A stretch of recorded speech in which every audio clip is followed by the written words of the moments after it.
नाजरीन, इस वक्त की खबर की बड़ी सुर्खी है। दिल्ली पुलिस को बड़ी कामयाबी मिली। पुलिस ने चीन की खुफिया एजेंसी को मुल्क के राज बेचने के इल्ज़ाम में पत्रकार राजीव शर्मा, एक चीनी खातून और एक नेपाली शहरी को पकड़ लिया है। ये गिरफ्तारी 14 सितंबर को ही हो गई थी, जिसको आज आम किया गया है।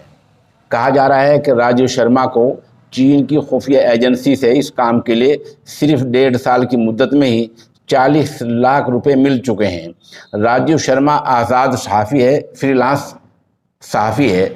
ये मालूमात जो उसने दी हैं, ये देश के हिंदुस्तान की सीमा सरहद से मुताल्लिक और रक्षा सुरक्षा दिफा के ताल्लुक़ से हैं। पुलिस का दावा है कि राजीव शर्मा से बहुत सी खुफिया दस्तावेज़ात बरामद हुई हैं। पुलिस के मुताबिक राजीव शर्मा 2016 से ही चीन की खुफिया एजेंसी के लिए काम कर रहा है।